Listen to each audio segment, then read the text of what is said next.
Monsieur le Président, j'ai des questions à vous poser. Le sujet que je préfère, c'est l'histoire. Mais ce n'est pas de conférence de presse. J'ai étudié l'histoire européenne. Oui, monsieur. Originelle. T'es journaliste? Plusieurs, André Gide. আমি একটা পরিষ্কার করে দিই, এটা কিন্তু ফরাসিতে interview হচ্ছে না।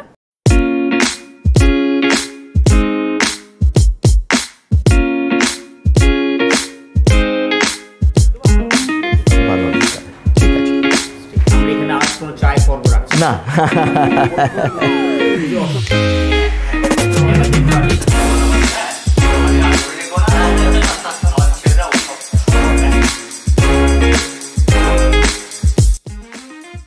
আমরা এখন লোকসভা নির্বাচনোত্তর পরিস্থিতি তার পর্যালোচনা আমরা করব, কাটাছেঁড়াও করব, কিন্তু কাটাছেঁড়াটাই সব কথা নয়। কাটাছেঁড়ার পরেও কী করে আবার রিকনস্ট্রাকশন করা যায়, পুনর্গঠন করা যায়, সেসব বিষয় নিয়ে আমরা কথা বলব। অনির্বাণ গাঙ্গুলি বিজেপির যাদবপুর লোকসভা কেন্দ্রের প্রার্থী, বিদগ্ধ মানুষ।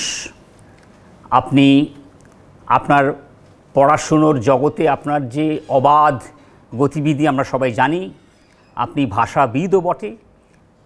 বাংলা, ইংরেজি, ফরাসি তো আছেই, ভারতীয় কয়েকটি ভাষা, যেমন হচ্ছে আপনি তামিল ভাষা জানেন, আপনি গুজরাটি ভাষাও অনেকটা জানেন। তো এই আপনি বহু গুণসম্পন্ন, বহু গুণের আধার একজন মানুষ। শুধুমাত্র আপনি যে রাজনীতিবিদ তা নয়, আপনার যে শিক্ষার দিকও একটা বিরাট আপনার একটা ক্ষেত্র রয়েছে। তো সেসব বিষয়ে আমরা আলোচনা করব অবশ্যই, এই সুযোগ আমরা হাতছাড়া করব না।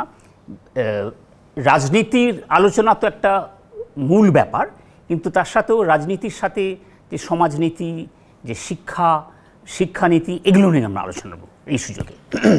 আমার প্রথম প্রশ্ন আপনাকে, যে বিজেপি, আমি পশ্চিমবাংলার ক্ষেত্রে আমরা বলছি, বিজেপি যখন এখানে প্রচার শুরু করলো, নির্বাচনী প্রচার, তখন কিন্তু বিজেপির আত্মবিশ্বাসের যে লেভেল ছিল ভীষণ উঁচু লেভেলে ছিল, আত্মবিশ্বাসে ভরপুর একটা দল।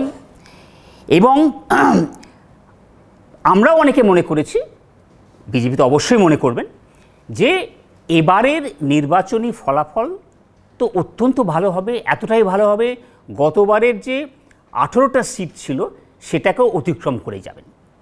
এই আশাটা সঞ্চারিত হয়েছিল। এবং ওপর আমরা সাংবাদিকরা আমরা ঘুরে বেরিয়েছি বিভিন্ন জায়গায়, আমাদেরও কিন্তু ওপর এইটাই মনে হয়েছিল যে হ্যাঁ, এই আশাটা, এই প্রত্যাশাটা অমূলক নয়।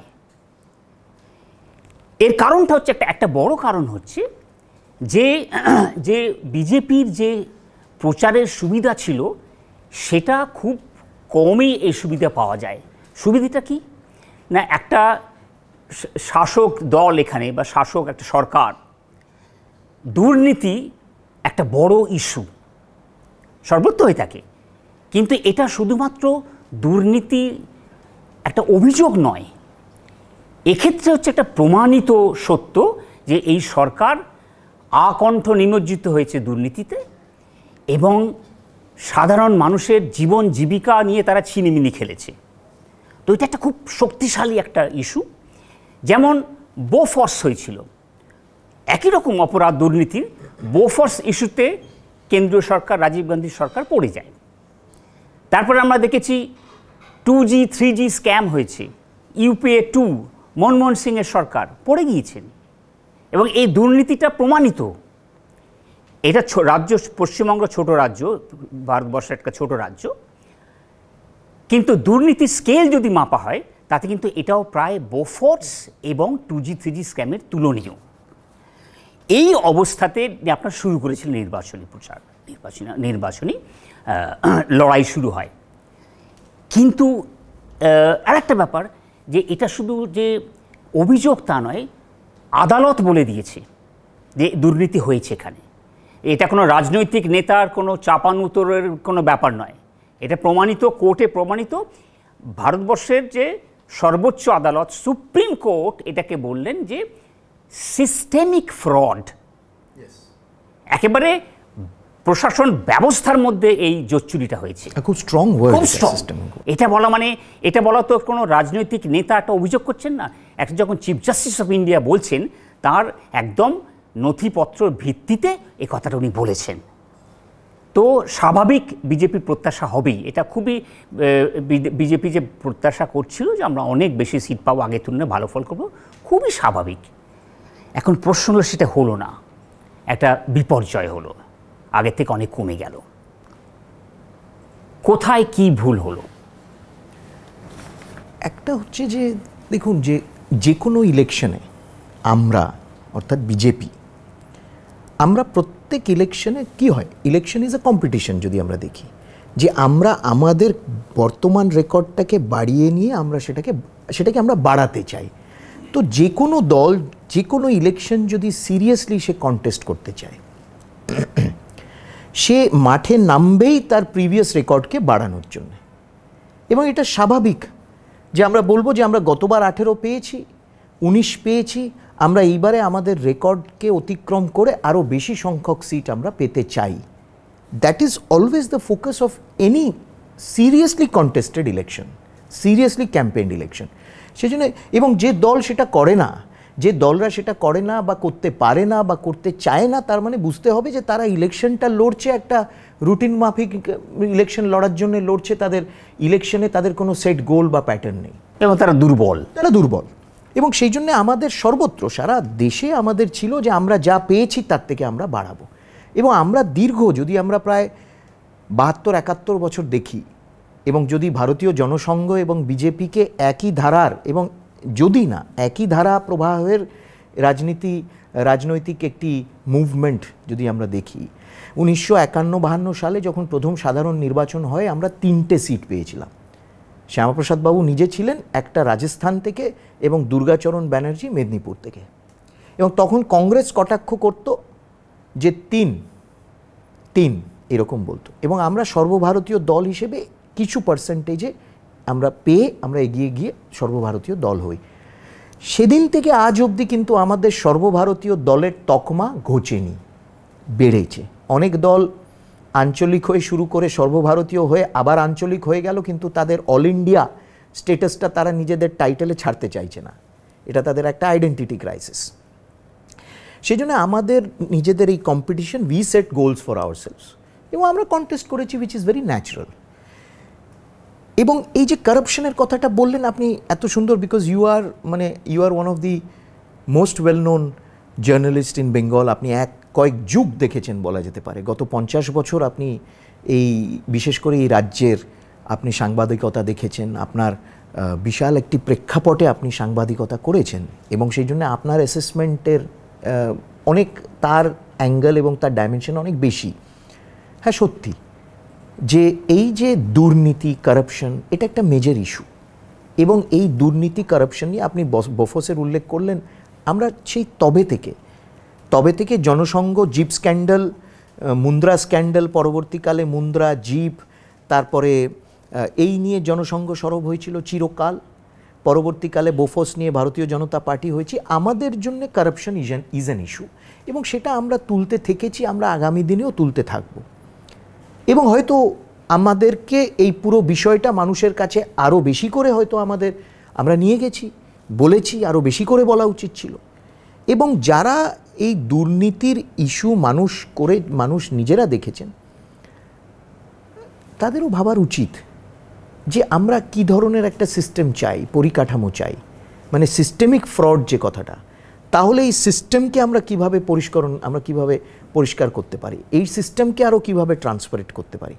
এবং আপনি জানেন যে উত্তরপ্রদেশে সেই সময় 2017-র পর যে আবার যোগী সরকার যখন তারা ক্ষমতায় এলেন, তাদের দুটোই প্ল্যান ছিল, কারাপশন এবং ল অ্যান্ড অর্ডার। এবং প্রধানমন্ত্রী নরেন্দ্র মোদী গত কয়েক বছরে ঠিক সেটাই প্রজেক্ট করেছেন, যে তিনি ল অ্যান্ড অর্ডার একটা দিক, সেটা সারা ল অ্যান্ড অর্ডার তো মানে ন্যাশনাল ইয়েতে হয় না, কিন্তু কারাপশন ইস্যুটাকে অ্যাড্রেস করেছেন। আমি এটাকে বিপর্যয় বলবো না। কথাটা হচ্ছে যে আপনার যদি মনে আছে যে 1999 সালে তৃণমূল কংগ্রেস কটা সিট পেয়েছিল, প্রথমবার তারা মনে হয় 7-8টা সিট, এবং সেই সময় কৃষ্ণা বসু, রঞ্জিত পাঁজা, নীতিশ সেনগুপ্তর মতন মানুষেরা তারা তৃণমূল কংগ্রেসের টিকিটে লড়ে, আজকাল সেই তৃণমূল কংগ্রেস মানে ঠিক বোঝা যায় না, কিন্তু একসময় তারা সেই তৃণমূল কংগ্রেসের টিকিটে লড়ে তারা পার্লামেন্টে গেছিলেন। আবার 2004 সালে একজন মাত্র জিতলেন তৃণমূল কংগ্রেস থেকে, বাকি সবার বিপর্যয় হলো, তারা পরাস্ত হলো। এটা সাইক্লিক্যাল পর্যালোচনা, আত্মসমীক্ষা দলের মধ্যে হওয়া উচিত এবং সেটা হয়েও। আমরা বিষয়বস্তুগুলো মানুষের কাছে নিতে কতটা সক্ষম হয়েছি হইনি, কিন্তু একটা জিনিস পরিষ্কার হচ্ছে, এক হলো জাতীয় স্তরে তৃতীয়বারের জন্য প্রধানমন্ত্রী হচ্ছেন নরেন্দ্র মোদী এবং তার সিটের সংখ্যা 200-র নিচে নয়, এবং এটা একেবারে আনপ্যারালেলড ফিট। কিন্তু এটা অটল বিহারী বাজপেয়ীও 180-82-র বেশি বাড়াতে পারেননি তিনি। রাজীব গান্ধী সেই সময় রাজীব গান্ধী একবার ওয়েভ ইলেকশনে জিতলেন, তার পরবর্তীকালে তিনি আউট হয়ে গেলেন, হলো না। এবং তারপরে যখন পিভি নরসিংহ রাও এলেন তখনও, এবং এটা যে 3বার রেকর্ড, এটা তিনি স্থাপনা করেছেন। অন্যদিকে আমাদের যারা বিরোধীরা, আপনি দেখবেন যে যেমন কংগ্রেস, তারা 14টা রাজ্যে একেবারে জিরো, নীল, ইনক্লুডিং পশ্চিমবঙ্গ। এবং এইখানে যে বিরোধী স্পেস, যেটা বিরোধী স্পেস, আমরা দেখলাম যে সিপিএম প্রায় 30 জন প্রার্থী দাঁড় করিয়েছিলেন এখানে, তার মধ্যে 30-এর থেকে 28 জনের জামানত জব্দ হয়েছে এবং 2 জন খুব কম ব্যবধানে জামানতটা তারা বাঁচাতে পেরেছে। অর্থাৎ পশ্চিমবঙ্গের রাজনীতির একটা প্যাটার্ন আছে। আপনাকে এগুলো বলার আমার সাজে না কেন, আপনার চেয়ে আরও বেশি হয়তো আমি জানি না, কিন্তু আমি যে প্যাটার্নটা দেখি, আপনি একদম মাটির মিশে কাজ করেন, আপনার থেকে আমি আরও অনেক ইনসাইট পাবো। মানে সেটা তো আপনি এক যুগের ইতিহাস দেখেছেন যে পশ্চিমবঙ্গে চেঞ্জ যখন আসে একটু সময় সাপেক্ষ। কংগ্রেস 27 বছর এখানে রাজত্ব করেছে, তাদের সরকার ছিল। 34 বছর বামেদের সরকার, এখন 12 বছর, একটু সময় সাপেক্ষ। কিন্তু আমি এইভাবে দেখলে যে অপোজিশন স্পেস সেটা কিন্তু ভারতীয় জনতা পার্টি, বিজেপি অকিউপাই করেছে।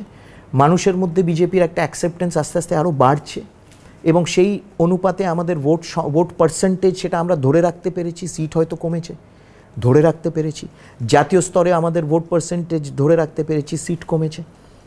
কিন্তু অপোজিশন স্পেস পশ্চিমবাংলার ক্ষেত্রে যদি আমরা দেখি, সেটা ভারতীয় জনতা পার্টির প্রতি মানুষ আরও বেশি করে কিন্তু আস্থাটা দেখাচ্ছে। আমি এইভাবে জিনিসটাকে দেখি এবং ওপর নিচ সাইক্লিক্যাল হতেই থাকে। আজকে আমাদের সিট কমেছে, আগামী দিনে আবার বাড়বে। অর্থাৎ এই যে চড়াই উতরাইয়ের একটা ব্যাপার আছে, আপস অ্যান্ড ডাউনস আছে, এই ডাউনটা নিয়ে আপনারা বিচলিত নন, স্বাভাবিক। এবার আপনি বলুন যে এটা তো সত্যি কথা বলতে কি একটা প্রায় মিরাকল হলো। কারণ হচ্ছে যেখানে যে মানে এই যে পশ্চিমবাংলার ক্ষেত্রে আমি বলছি যে ফলাফলটা যা হলো, তাতে যেন মনে হচ্ছে রাজ্যবাসী দুর্নীতিগ্রস্ত সরকার বা রাজনৈতিক দলকেই সমর্থন করছে, এটা একটা দাঁড়াচ্ছে। এখন সেটা তো সম্পূর্ণ সত্যি নাও হতে পারে।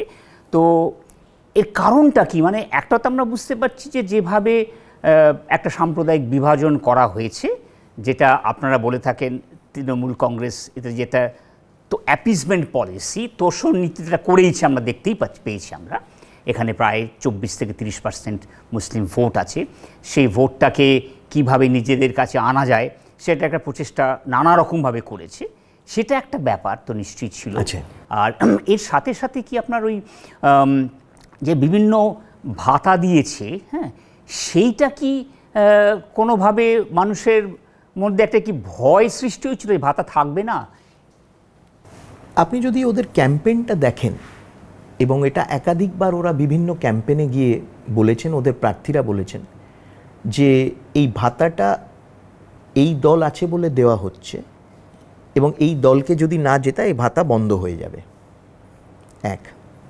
যার মধ্যে কোনো সত্য ছিল না। যদি অন্যরাও জিততো ওই ভাতা কন্টিনিউ হতো এবং আরেকটু এনহ্যান্স হতো, সেটা এনহ্যান্স করে এবং এমন ধরনের পরিকল্পনা বা প্রকল্প এখানে বাস্তবায়িত হতো যেটা লং টার্ম এম্পাওয়ারমেন্টের কথাও বলতো। সেটা হয়তো আমরা মানুষকে বোঝাতে পারিনি এবং আমাদের হয়তো আরও সক্রিয়ভাবে আগামী দিনে মানুষকে বোঝাতে হবে। যেমন 70-এর ঊর্ধ্বে যে স্বাস্থ্য বিমা, এটা একেবারে ইউনিভার্সাল হেলথ কভারেজ এখন হবে, মানুষকে আমাদের বলতে হবে। বিশ্বকর্মা যোজনা, যে একেবারে প্রথমবার স্বাধীন ভারতবর্ষে কারিগর, ছোট কারিগর, তাদের জন্য লোন, কোল্যাট্রাল ফ্রি, কোনো রকম চাপ নেই তাদের ওপর। এবং এই পশ্চিমবঙ্গে শুধুমাত্র 1,63,000 যেমন ভেন্ডার্স, যারা ছোট ছোট হকার্স ভেন্ডার্স, তারা 1,63,000 হকার ভেন্ডাররা ওই প্রধানমন্ত্রী স্বনিধি প্রকল্প, যেখানে তারা একটা লোন পাবে যে তাদের যাতে একটু ছোট বিজনেসটা বিস্তার হয়, দে হ্যাভ অ্যাভেলড অফ ইট। এটা এই না যে এখানে হয়নি, এটা বাস্তবায়িত করা হয়েছে, কিন্তু এতটাই একটা প্রতিকূল পরিস্থিতি যে কেন্দ্রীয় প্রকল্প হতে দেওয়া হয় না বা সেখানে বিভিন্ন ধরনের বাধা সৃষ্টি করা হয়, এটা একটা জিনিস। একটা হলো যে ওই যেটা আপনি বললেন যে ভাতা বন্ধ করে দেওয়ার যে ভয়টা, মানে এখানে অন রেকর্ড আছে, একাধিকবার মিডিয়াতে বিভিন্ন জায়গায় এসেওছে যে প্রার্থীরা গিয়ে বলছেন যে আমাদের ভোট না দিলে আমরা আর ঘুরে তাকাবো না। কিন্তু আমাদের অ্যাপ্রোচটা হচ্ছে যারা ভোট দিয়েছে তাদের জন্য কাজ করব, যারা দেয়নি তাদের জন্যও কাজ করব। We are duty bound under the সংবিধানের অন্তর্গত যে আমাদের নির্বাচিত প্রতিনিধি মানে সবার জন্য কাজ করতে হবে আমাদের। এই মানসিকতাটা কিন্তু পশ্চিমবঙ্গে বিলুপ্ত প্রায়। আমি প্রচারের সময় বিভিন্ন জায়গায় দেখেছি, বিভিন্ন এলাকা ঘুরে দেখেছি, যেখানে যেখানে বিজেপির গ্রাম পঞ্চায়েত জিতেছে, যেখানে পঞ্চায়েত সদস্য বিজেপির, সেই পঞ্চায়েত সদস্যকে তার প্রাপ্য যে এম্পাওয়ারিং যে ফান্ড হোক, রিলিজ হোক, সেটা সে পায় না। রাস্তাঘাট তৈরি হয়নি, আলো পোস্ট লাগানো হয়েছে কিন্তু আলোর কানেকশন দেওয়া হয়নি, জলের কানেকশন দেওয়া হয়নি। মানুষ বলে, এবং সাধারণ মানুষ যারা ভোটও দিয়েছে, আমরা বিজেপিকে ভোট দিয়েছি তো গ্রামে বুঝতে পারে, সেই জন্য আমাদের এই কাজগুলো হয়নি। এই জিনিস কিন্তু অন্য কোনো রাজ্যে আমরা দেখি না, বিজেপি শাসিত রাজ্যে তো দেখি না, অন্য কোনো রাজ্যে দেখি না। সেই জন্য এগুলো ইজ আ ফ্যাক্টর। এবং এই যে মুসলিম ভোটের কথাটা আপনি বললেন, এইবারে একটা ক্লিয়ার প্যাটার্ন ইমার্জ করেছে, যেটা 2019-এ আমরা এক মুহূর্তের জন্য রায়গঞ্জে দেখেছিলাম। আচ্ছা, যে একটি হিন্দু প্রধান গ্রাম, সেই গ্রামের মানুষকে বেরোতে দেয়নি তারা ভোট দিতে। এবারে এটা আরও পরিষ্কার হয়ে গেছে যে হিন্দু এলাকা, যেমন ধরুন এই আমরা ভাঙড়ের দিকে বসে আছি, এই ভাঙড়েতেই যে হিন্দু এলাকা, সেইখানে আগের দিন, দুদিন আগে থেকে আগের দিন রাত্রিরে হুমকি দিয়ে ধমকি দিয়ে একটি সন্ত্রাসের পরিবেশ সৃষ্টি করে যাতে হিন্দুরা ভোট দিতে না দেয়, দিতে না বেরোয়, এবং এটা বিস্তীর্ণ এলাকা জুড়ে এই রাজ্যে হয়েছে। এটাও ভাববার বিষয়। আচ্ছা, যে একটি গণতান্ত্রিক দেশে সাংবিধানিক অধিকার হচ্ছে ভোট দেওয়া, ভোট কেন্দ্রে যাওয়া, এবং সেটা করতে তাদের বাধা দেওয়া হয়েছে। এবং এই জন্য এখানে আমি বিশেষ করে ইলেকশন কমিশন অফ ইন্ডিয়াকে আমি সত্যি, কিন্তু আমাদের খুব সিরিয়াসলি ভাবা উচিত on electoral reforms. One nation one election যখন হবে, কিন্তু ইলেকশন কমিশন, আমি দেখলাম যে কালকে তারা রাজঘাটে গিয়ে মহাত্মা গান্ধীর সমাধিতে তারা প্রণাম জানিয়ে তারপর রাষ্ট্রপতিকে তাদের রিপোর্ট তারা সঁপে দিলেন। এবং তার আগের দিন, যেদিন কাউন্টিংয়ের আগের দিন, তারা প্রেস কনফারেন্স করে বললেন ইট ওয়াজ এ মডেল ইলেকশন। খুব ভালো কথা, নিশ্চয়ই মডেল ইলেকশন। এত বড় একটি গণতন্ত্র, এত বড় তন্ত্র, এখানে এত সব পরিকাঠামো রয়েছে, এত বৃদ্ধি হয়েছে বুথ, এত বৃদ্ধি হয়েছে ভোটের সংখ্যা, এত বৃদ্ধি হয়েছে মহিলা ভোটের সংখ্যা, খুব ভালো, it is a model. But আমার মনে হয় যে ইলেকশন কমিশন অফ ইন্ডিয়ার মডেল ইলেকশনটা পশ্চিমবঙ্গের দ্বারে এসে বন্ধ হয়ে যায়। মডেল কোড অফ কন্ডাক্ট আমাদের ওপর লাগে, মডেল কোড অফ কন্ডাক্ট কোনো অ্যান্টি সোশ্যাল বা এদের ওপর লাগে না।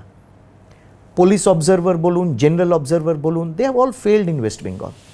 না তারা অ্যান্টি সোশ্যালদের উঠিয়েছে, না তারা কন্ট্রোল করেছে, তারা চেষ্টা করেছে এনশিওর করার যে এই ধরনের ডিসক্রিমিনেশন হয় না। এবং আপনি যদি কাউন্টিংয়ের জায়গাটা দেখেন উদয়বাবু, আমি বোলপুরে দেখেছি, তখন কোভিডের সময় আমি ভাবতাম যে হ্যাঁ, এটা হয়তো কোভিডের জন্য একটা special, don't mind my using this word, but I would say it's a pigsty, খোঁয়ার। সেখানে যেভাবে মানুষ, কাউন্টিং এজেন্টসরা ধাক্কাধাক্কি করে একটা মেশের পেছনে একটা জেলবন্দি হয়ে থাকে, তারা এইভাবে সামনে ইভিএম মেশিনটা, এবং সেই একেবারে একটা ওই ব্ল্যাক হোলের মতন সব দম বন্ধ করার পরিস্থিতি, এবং পুরুষ মহিলা একেবারে গায়ে গায়ে সেখানে হুটিং হচ্ছে, পিঞ্চিং হচ্ছে, মহিলাদেরকে ইন্টিমিডেট করার চেষ্টা হচ্ছে। ইলেকশন কমিশন এইগুলো দেখে না। What reform are they talking about? এটা একটা বেসিক কোয়েশ্চেন আমার মনে এলো, যে the entire process of counting, why can't it be একটা সুন্দর জায়গা যেখানে অনেক স্পেস, আপনি একটা ডিসপ্লে রাখলেন, সেখানে ইভিএম থাকলো, কোনো একটা, এত তো সব ডিজিটাল ইন্ডিয়া হচ্ছে, এত সব রিফর্মস হচ্ছে, কিন্তু দি ইলেকশন কমিশন ইভিএম ছাড়া it is unwilling to even look into this things. আর তারপর হলো যে পুরো পদ্ধতিটাই তো সে কন্ডাক্ট করছে স্টেট গভর্নমেন্ট এমপ্লয়িজদের, স্টেটের অ্যাপারেটাসের মাধ্যমে। এবং পশ্চিমবঙ্গে সেই স্টেট অ্যাপারেটাসের মাধ্যমে ইলেকশন কমিশন যখন এই কন্ডাক্ট করছে, এটা there is heavy prejudice, heavy biases, and which these central observers are unable to address or control. এটা আমি খুব বললাম, আমার হয়তো এতটাও, সেই জন্য এই সব বিষয়গুলো কিন্তু ইলেকশন ভোটিং প্যাটার্নে ম্যাটার করছে ইন ওয়েস্ট বেঙ্গল। এবং আবার বলছি, as far as West Bengal is concerned, the election commission of India's model election conducting process stops at the border of West Bengal. না হলে এত ভায়োলেন্স, এত মাথা ফাটাফাটি, বৃদ্ধা মহিলাদের ক্যানিং পূর্বে বৃদ্ধা মহিলাদের মারধর করেছে, যিনি একবার স্ট্রোক সাফার করেছেন তার মাথায় বাড়ি মেরেছে, তাকে ঘর ছাড়া করেছে। এই ধরনের ভায়োলেন্স, এএনআই রিপোর্টার আপনি দেখেছিলেন ডায়মন্ড হারবারে, not only a gash, it is a deep wound তার মাথায়। কেন? How is the election commission address this? এবং সেই জন্য তারা রাজঘাটে মহাত্মা গান্ধীর সমাধিতে একটু হাতজোড় করছে যখন, I would also tell them that they must reflect whether they have been able to resort to non-violence, and ensure that it is a non-violent election process in West Bengal. Absolutely. আমরা এই বিষয়ে আসবো যে পশ্চিমবাংলার যে culture হয়ে দাঁড়িয়েছে, যে নির্বাচনী কালচার বা পলিটিক্যাল কালচার, সেটা নিয়ে আমরা তো আরও ডিটেলে বলবো। এখানে একটু আপনি ইন্টারাপ্ট করে বলি, আপনি যে প্রচারের কথা বললেন, যে তৃণমূল কংগ্রেস এই যে প্রচার করে দিল যে এসব ভাতা আমরা হেরে গেলে এগুলো বন্ধ হয়ে যাবে। আচ্ছা, এটা খুব একটা প্যারালাল বোধ, এটা বোধহয় ওদের জিনের মধ্যে আছে মনে হচ্ছে, তৃণমূলের জিনেতে এই অপপ্রচার করে তার ফায়দা তোলা। কারণ আপনারা নিশ্চয়ই মনে আছে যে যখন বুদ্ধদেব ভট্টাচার্য সরকার, বামফ্রন্ট সরকার, যখন তারা ওই নন্দীগ্রাম, তারপরে আমার সিঙ্গুর, সেখানে যখন তারা শিল্পায়নের প্রচেষ্টা করলো, তখন সেটা তদানীন্তন মুখ্যমন্ত্রী বুদ্ধদেব ভট্টাচার্য বলেছিলেন যে আমরা যেটা করতে চাইছি সেটাকে মানুষ ওরা ভুল বুঝিয়ে দিল, ঠিক, যে আমরা সেটাকে কাউন্টার করতে পারলাম। আমার মনে হয় এটার থেকেও বোধহয় আপনাদের একটা শিক্ষা নেওয়া উচিত, যে কিভাবে একটা ডিস্টর্ট করা, একটা সম্পূর্ণ বিকৃত করে, সত্যটাকে বিকৃত করে মানুষের কাছে যাওয়া, এটাকে কাউন্টার করতেই হবে আপনাদের। অ্যাবসলিউটলি। এটা কিভাবে করবেন আপনারা? আমার মনে হয় আরও সক্রিয়তা গ্রাসরুটে, একেবারে গ্রাসরুট স্তরে, গ্রাউন্ড স্তরে আমাদের সক্রিয়তা, যে এই আমরা করেছি। এক অর্থে দেখতে গেলে গত 10 বছরে ফ্ল্যাগশিপ স্কিমস যেগুলো বলা হয়, একেবারে লাস্ট মাইল ডেলিভারি এবং স্যাচুরেশন হয়েছে। আমি নিজে প্রচারে ঘুরে দেখেছি, আবাস যোজনার বাড়ি, কলের জল বিভিন্ন জায়গায় পৌঁছেছে, মানুষ এই পরিষেবাটা পেয়েছে, মানুষ খুশি, তারা হয়েছে, লাস্ট মাইল স্যাচুরেশন হয়েছে। আমার কথা যেটা আপনি বললেন, যে আমরা কি মানুষকে সেটা বোঝাতে পেরেছি যে আরও অনেক কিছু করার আছে, তোমরা খালি ভাতা পেয়ে সন্তুষ্ট না হয়ে এমন প্রকল্প আগামী দিনে যেগুলো হবে, যেগুলো শুধু ভাতা না, তোমাদেরকে ভাতা পার্মানেন্ট অ্যাসেটস আসছে।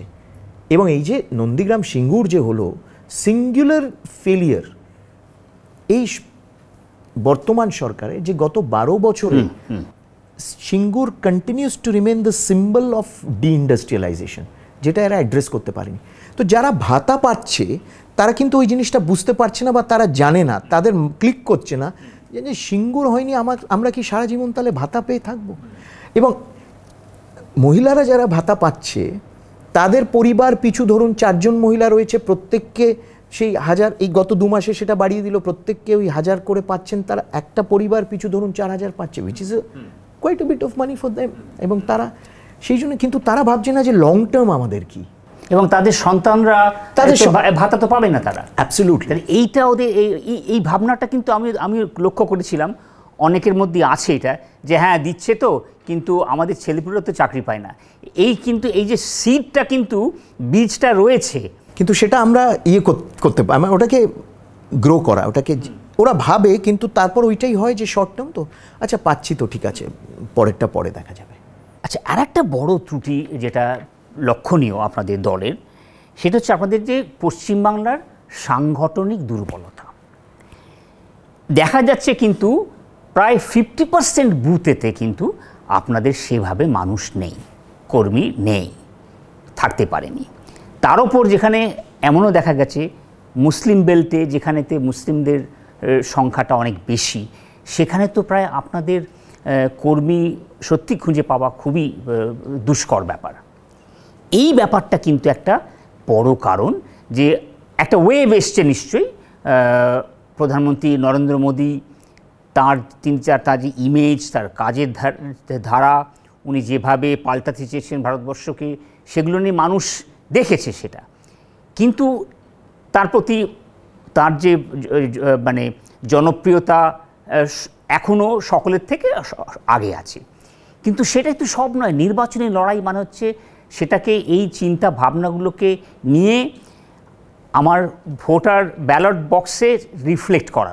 এক্স্যাক্টলি। সেটার জন্য মানুষ চাই, মানুষ না থাকলে ওরা যা খুশি করে ফেলবে। সেটা নিয়ে আপনারা কি চিন্তা ভাবনা করছেন?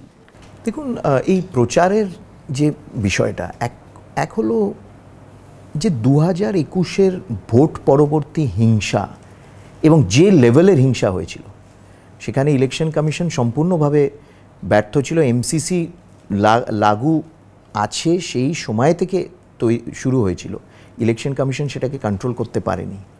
ভোট পরবর্তী হিংসা যে হারে এবং যে লেভেলে হয়েছিল, কর্মীদের মধ্যে একটা ভয়, এই সন্ত্রাসের প্রতি একটি ভয়, একটি হেজিটেশন রয়েছে, এখনও আছে। অনেকটা কাটিয়ে এনেছে তারা, কিন্তু এখনও রয়েছে।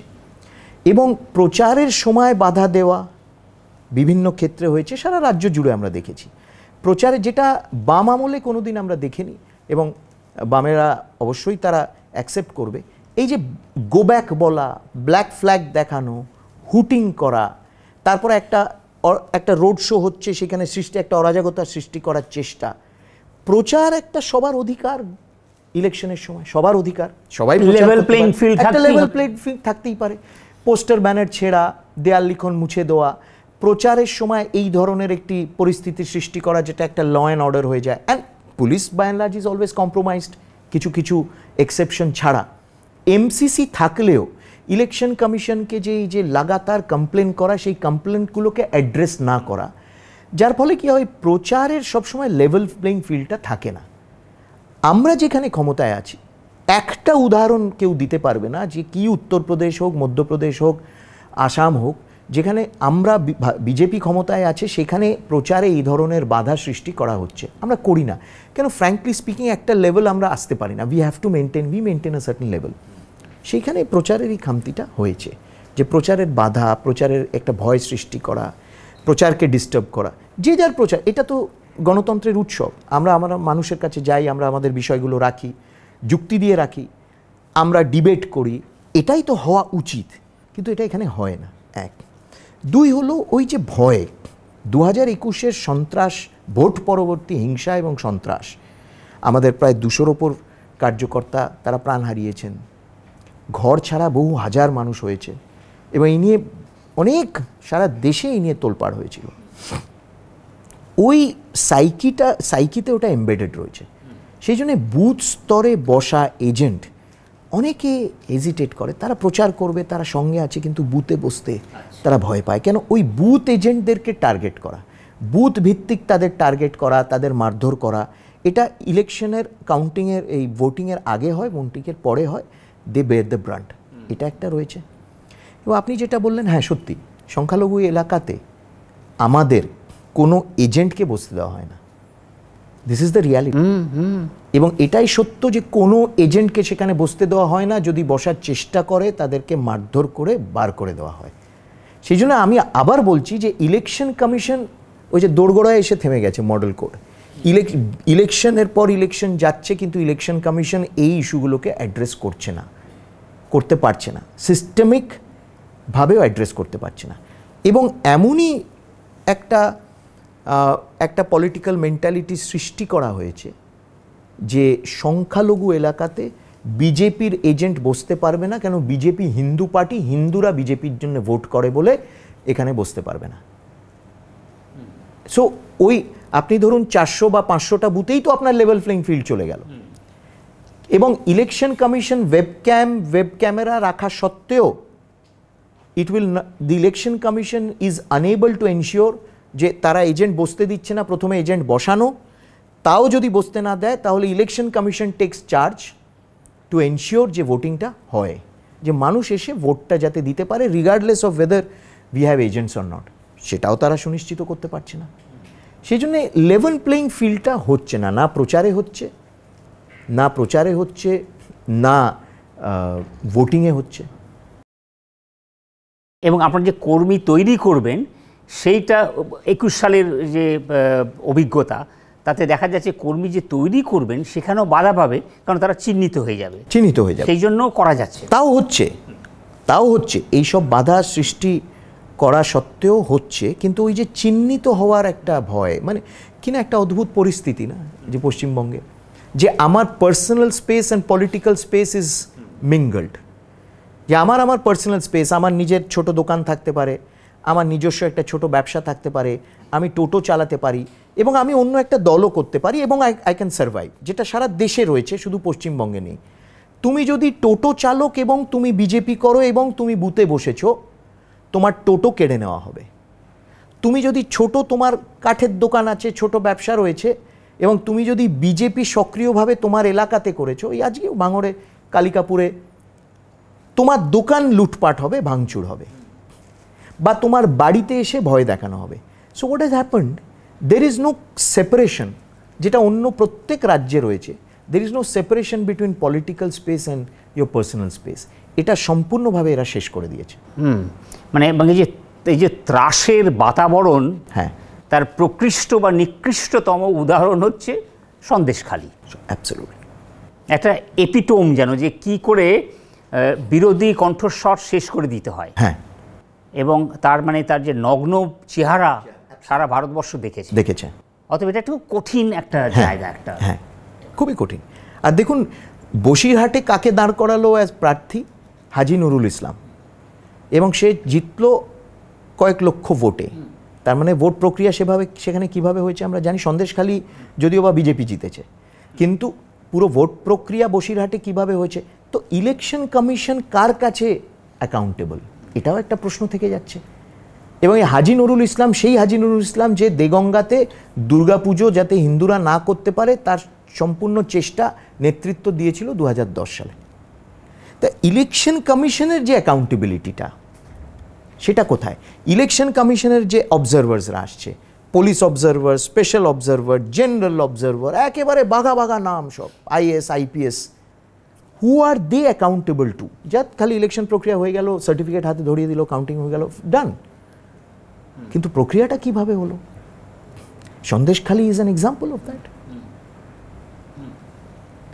আচ্ছা, এই মুহূর্তে এখন কিন্তু সবথেকে গুরুত্বপূর্ণ বিষয় হচ্ছে নির্বাচনোত্তর ভায়োলেন্স, পোস্টপোল ভায়োলেন্স, এবং বিরোধী দলের কর্মীরা, সমর্থকরা, বিশেষ করে বিজেপি এখন প্রধান বিরোধী দল, আপনাদের সমর্থক কর্মীরা, তারা কিন্তু বিপুল সংখ্যক মানুষ তারা ঘর ছাড়া হয়ে আছে।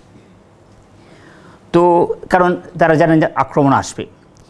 এটা তো পশ্চিমবাংলার এই পরিবেশ বা এই লেগাসিটা গত কয়েক দশক ধরে চলছে, কেমন? তো এই বিষয়ে আপনি কি বলবেন? এটা কিন্তু খুব চিন্তাজনক, খুব চিন্তাজনক। একমাত্র রাজ্য যেখানে এই জিনিস হয়, মানে একদিকে আমরা রামমোহন, বঙ্কিম, ঈশ্বরচন্দ্র, বিদ্যাসাগর, এবং অন্যদিকে এই লুম্পেনিজম, মানে এর কোনো রকম, মানে আমাকে একদিন কৃষ্ণাদি একটা কথা বলেছিলেন তার নিজস্ব পার্টির সম্বন্ধে। আমাকে বলেছিলেন কি জানো অনির্বাণ, আমাদের পার্টিতে প্রবলেমটা হচ্ছে এই স্তর আর নিচে একেবারে রিফ্র্যাফস, এর মধ্যিখানে কিছু নেই। কৃষ্ণাদির সময় সেই স্তরটাও ছিল, এখন সেই স্তরও নেই, পুরোটাই হয়তো লুম্পেন রিফ্র্যাফ। না হলে তারা পুরো ক্যাম্পেইনটা করলো গণতন্ত্র বাঁচাতে হবে, নরেন্দ্র মোদী তৃতীয়বারের জন্য হলে সংবিধান বাঁচবে না, গণতন্ত্র বাঁচবে না। ইলেকশন শেষ হলো, মারধর ভাঙচুর শুরু হয়ে গেল। কারা করছে? যারা বলেছিল সংবিধান বাঁচাতে চায়। এবং why is this a pattern? এটা গত কয়েক বছর ধরে চলছে প্যাটার্ন। ভোট হলো, ভোট পরবর্তী হিংসা হলো। কেন?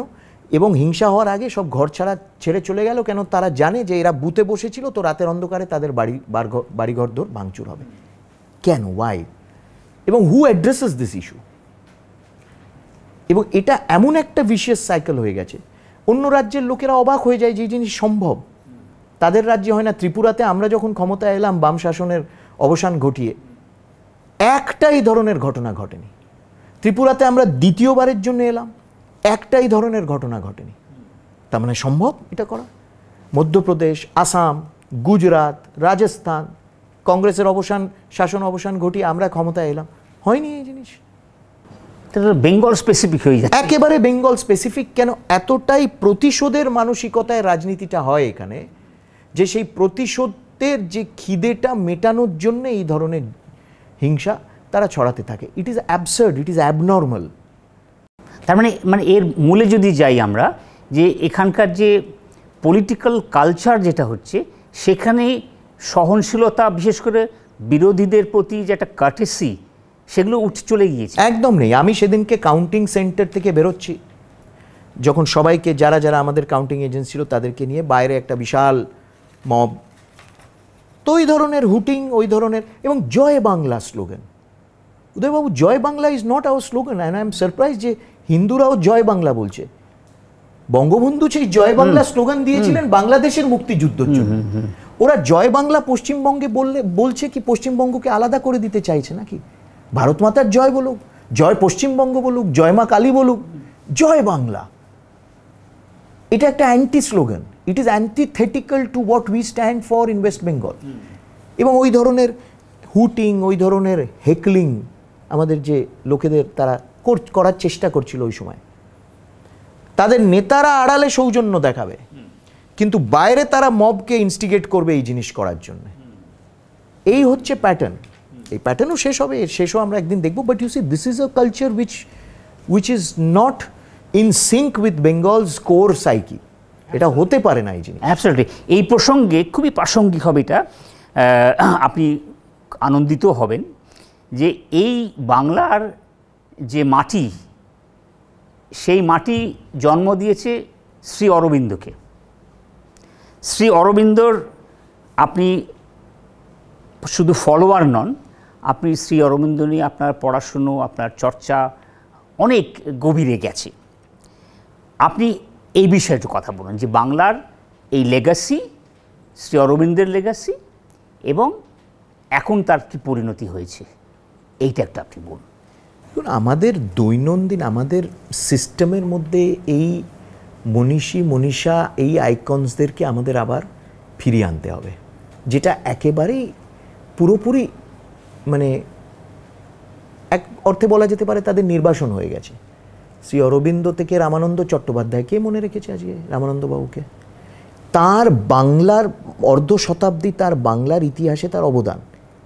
এবং এটা ভাববার বিষয় যে আমরা একদিকে বলি আমাদের এত আইকনস, এত সব আছে, কিন্তু সেটা রিফ্লেকশন আমাদের কারেন্ট পলিটি, পশ্চিমবাংলার কারেন্ট পলিটিতে তো আমরা দেখতে পাচ্ছি না।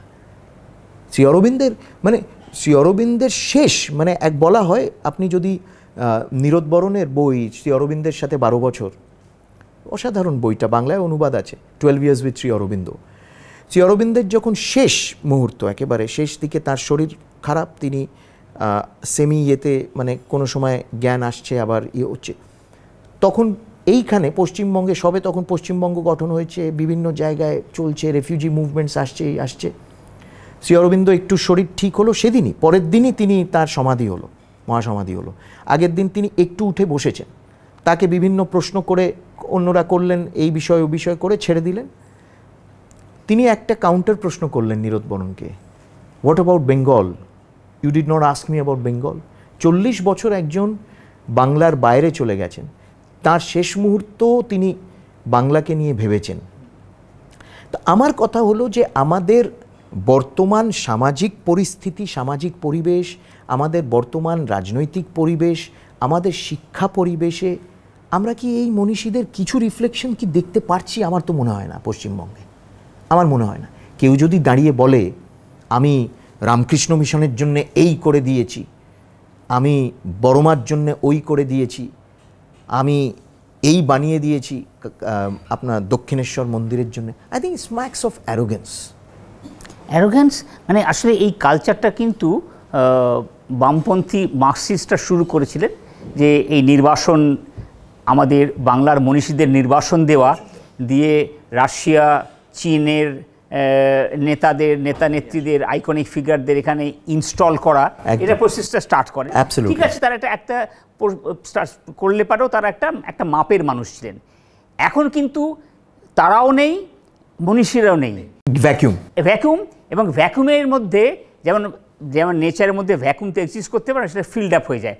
সেখানে ফিল্ড আপ হয়ে কিন্তু গেছেন মমতা ব্যানার্জি চেয়ারে এসে গেছেন। এবং আপনি সিনেমা হল থেকে শুরু করে যেখানেই যান একমাত্র ছবি মমতা বন্দ্যোপাধ্যায়।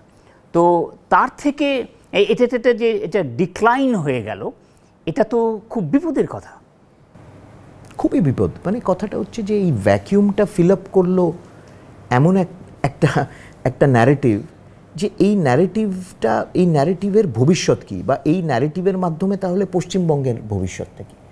মানে আমি দুটো উদাহরণ দিচ্ছি।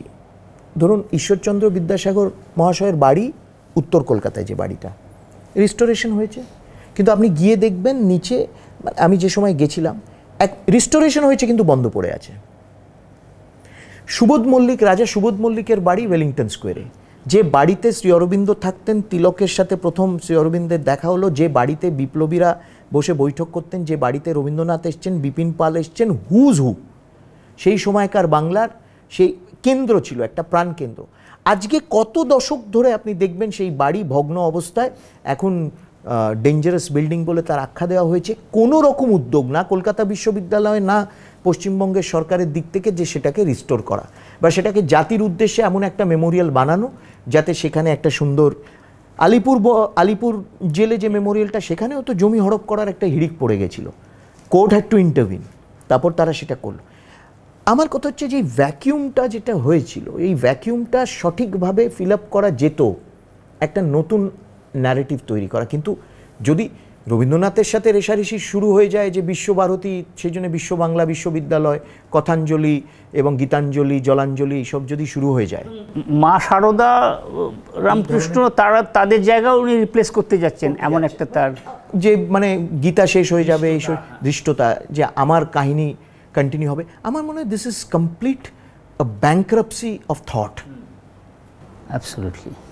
এবং এটা কিন্তু খুব একটা ভয়াবহ আকার আগামী দিনে দেবে। এবং সেই জন্যই আমি বলছি, ওই ভ্যাকিউমের মধ্যেই তো জয় বাংলা ঢুকে যাচ্ছে, because you have no identity of your on.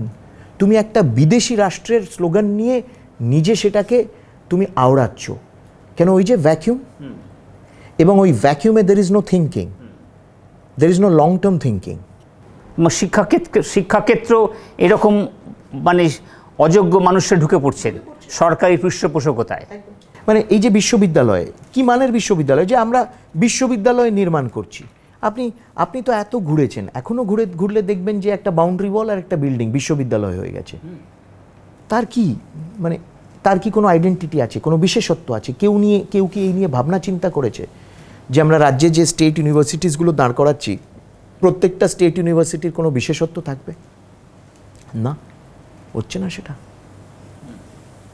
এটা একটা খুব ক্রাইসিস। এটা অ্যাপারেন্টলি সারফেসে যারা দেখে তারা বুঝবে না, কিন্তু একটু গভীরে গেলে বোঝা যায় যে একটা খুব বড় একটা ক্রাইসিস, এটা ক্ষয় হয়েছে, এবং এটা এই ক্রাইসিস এফেক্ট করবে long term. Demographic crisis, institutional crisis পশ্চিমবঙ্গে। আচ্ছা, নির্বাচন তো শেষ, সরকারও গঠন হয়ে যাচ্ছে, এরপরে কি, বিশেষ করে বাংলাতে বিজেপি? না, এরপরে আবার প্রস্তুতি, আরও কাজ। আমরা তো আগামী দিনে 2026ও আসছে, এবং আশা করি 2026-এর সময় ডিলিমিটেশনও হবে। এবং একটা খুব জরুরি, সেটা আগামী দিনে ওয়ান নেশন ওয়ান ইলেকশনের এই যে বিশাল ব্যবস্থাটা, এইটাও করা। পশ্চিমবঙ্গে আমাদের কাজ, আমাদের এক হলো সংগঠন আরও সুদৃঢ় করা, সংগঠনের আরও বিস্তার করা, আরও ব্যাপ্তি বাড়ানো, আরও বেশি করে সক্রিয়তা বাড়ানো। বিশেষ করে মাত্র 2 বছর বাকি আছে, মাত্র 2 বছর, পুরো মনে হয় পুরো 2 বছর কাছাকাছি, প্রায় 2 বছর বাকি রয়েছে। বিস্তার, ব্যাপ্তি, সক্রিয়তা সবটা বাড়ানো। আত্মসমীক্ষা তো আছেই। মানুষের কাছে আরও বেশি ইনোভেটিভলি কিভাবে আমরা পৌঁছে যেতে পারি, এবং মানুষকে আরও বেশি করে মানুষের সাথে সক্রিয়তা বাড়ানো, সমাজের সাথে সক্রিয়তা বাড়ানো। সমাজের বিভিন্ন স্তর যারা বিভিন্ন কাজ করছেন সমাজে, তাদের সাথে আরও বেশি করে কিভাবে বিনিময় করা, একটা এনগেজ করা, এই ভাবনা চিন্তা, কাজ অনেক অনেক কাজ। মানে কারণ বিজেপি কি পশ্চিমবাংলার প্রাসঙ্গিকতা হারালো না কি, এটা একটা প্রশ্ন, এটাকে আপনাদের অ্যাড্রেস করতেই হবে। না, আমার মনে হয় প্রাসঙ্গিকতা তো হারায়নি। মানে কথাটা হচ্ছে যে সে অর্থে বলতে গেলে তৃণমূল কংগ্রেসের বিপর্যয় 2004-এ যখন হলো, আমি এখানে কারণে বলছি কেন, আমরা তো এখন অপোজিশন স্পেসে আছি, সেই জন্য বিজেপির প্রাসঙ্গিকতা পশ্চিমবঙ্গে থাকবেই, যেটা অস্বীকার করাই যাবে না। এবং প্রাসঙ্গিক এই যে জন্য আমরা বিরোধী স্পেস যেটা, সেটা আমরা অকুপাই করে আছি, আরও বেশি আমাদের অ্যাকসেপ্টেন্স বাড়ছে। দেখুন যাদবপুর টালিগঞ্জে এইবারে, আমি যদি শুধু যাদবপুর দিই, যাদবপুর টালিগঞ্জে এইবারে আমরা অনেক বেশি, আমাদের ভোট সংখ্যা বেড়েছে, আমরা আরবান স্পেস, গ্রহণযোগ্যতা বেড়েছে। এবং সেই জন্যে কিন্তু আমাদের আরও ক্রিয়েটিভলি এনগেজ করতে হবে মানুষের সাথে, ক্রিয়েটিভলি আমাদের এনগেজ করতে হবে, ইনোভেটিভলি এনগেজ করতে হবে। আমাদের প্রাসঙ্গিকতা আরও বাড়বে এবং পশ্চিমবঙ্গের প্রেক্ষাপটে, বাঙালির পরিপ্রেক্ষিতে এই প্রাসঙ্গিকতা আরও কিভাবে বাড়ানো যেতে পারে, আমাদের সেই নিয়ে কাজ করতে হবে।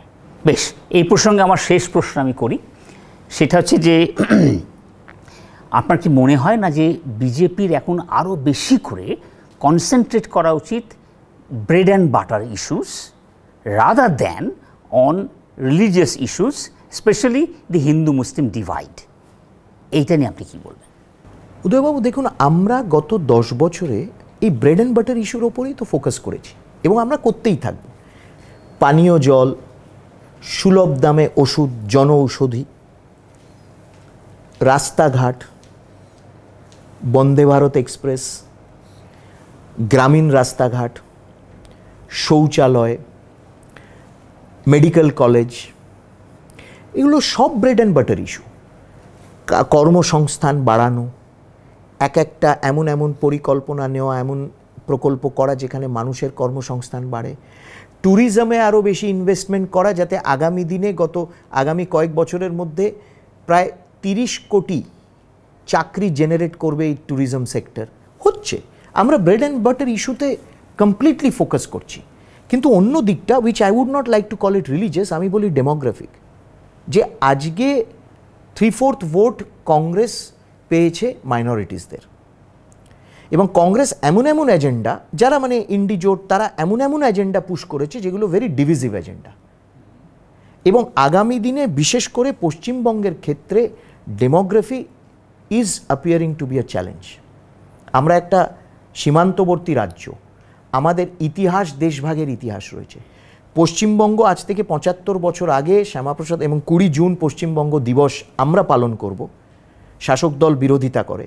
20 জুন 1947 সালে শ্যামাপ্রসাদ বাবুর উদ্যোগে এবং তদানীন্তন বাংলার মনীষীরা, হুজ হু যদি আমি বলি, মানে রমেশ মজুমদার থেকে শুরু করে রাধা কুমুদ মুখার্জি, মেঘনাথ সাহা, যদুনাথ সরকার থেকে শুরু করে প্রমথরঞ্জন ঠাকুর, পিয়ার ঠাকুর, সবাই মিলে একসাথে এসে পশ্চিমবঙ্গ গঠন করেছিলেন। কেন? এবং আমার এখানে ঢাকঢাক গুড়গুড় করার কিচ্ছু নেই, পরিষ্কারভাবে যদি আমি বলি, যাতে বাঙালি হিন্দুরা একটা মাথা গোজার ঠাঁই পায়, বাঙালি হিন্দুকে যাতে উদ্বাস্তু না হতে হয়, তারা যদি পাকিস্তানে, পূর্ব পাকিস্তানে থাকতে না পারে, তারা যাতে এখানে চলে আসতে পারে, ভারতবর্ষে তারা থাকতে পারে। পশ্চিমবঙ্গ গঠন হয়েছিল তাদের জন্য, let's be very clear about it. কিন্তু তা বলে কি আমরা কনস্টিটিউশন ফলো করি না বা অন্যরা থাকতে পারে না? পশ্চিমবঙ্গ অবশ্যই থাকতে পারে, কিন্তু আমাদের ওই মূল প্রশ্নটা কিন্তু থেকে যাচ্ছে, এবং সেই মূল প্রশ্ন আমরা করতে থাকবো। কেন পশ্চিমবঙ্গে 20 জুন পশ্চিমবঙ্গ দিবস পালন করা যাবে না? পশ্চিমবঙ্গে আমরা রামনবমী পালন করতে চাইলে কেন কোর্টের দ্বারস্থ হতে হচ্ছে? কেন বারবার এই জিনিস করতে হচ্ছে আমাদেরকে? কেন একটা বিশেষ একটা সম্প্রদায়কে কেন পশ্চিমবঙ্গের নির্বাচিত মুখ্যমন্ত্রী বলেন দাঙ্গাবাজ তারা? কেন এই ধরনের জিনিস হবে পশ্চিমবঙ্গে? এবং সেই জন্য আগামী দিনে এই যে ধরুন বিভিন্ন এলাকাতে রোহিঙ্গিয়াদের বসবাস করা, এটা একটা ধর্মশালাতে তৈরি হয়ে গেছে। এই যে আমরা যেখানে বসে আছি উদয়বাবু, এর পাশেই কিন্তু সেই বাংলাদেশি, এই ঠিক মানে নেক্সট ক্যাম্পাসে সেই বাংলাদেশি এমপি, তাকে এখানে কচু কাটা করে খুন করা হয়েছিল। মানে এমন বড় কার্টেল চলছে, সেই কার্টেলে তিনি সক্রিয় ছিলেন, এবং তাকে এইখানে এসে তাকে খুন করা হলো, এবং এখান থেকে নিয়ে গিয়ে ভাঙড়ে ভাঙড়ের খালে তার দেহাবশেষ বিভিন্ন জায়গায় ছুঁড়ে ফেলে দেওয়া হলো। এটা মানে পাশবিক নারকীয় একটা ঘটনা ঘটলো। কেন ঘটছে? Why is West Bengal becoming a safe haven এই ধরনের এলিমেন্টসদের জন্য? কোথাও appeasement politics and looking the other way is linked to this developments. সেই জন্য আমরা চিন্তিত, এবং আগামী দিনে আমরা এই বিষয়গুলো উঠবো। কেন গ্রামের পর গ্রাম হিন্দু গ্রামকে ভোট করতে দেওয়া হয় না, তাদের সন্ত্রাস সৃষ্টি করা হয়, কেন করা হয়? সেই জন্য এই ইস্যুসগুলো আসবে with bread and butter issues also. বাহ, খুব চমৎকার আমাদের এই আলোচনা চললো, পর্যালোচনা চললো। সব থেকে বড় কথা হচ্ছে যে বিজেপির অত্যন্ত গুরুত্বপূর্ণ একজন নেতা প্রার্থী আমাদের যা জানালেন সেটা হচ্ছে যে হতাশার জায়গা নেই, কোনো প্রশ্নই ওঠে না। অনেক উদ্যমের সাথে, আশার সাথে, প্রত্যাশা নিয়ে তারা আবার ঝাঁপিয়ে পড়বেন।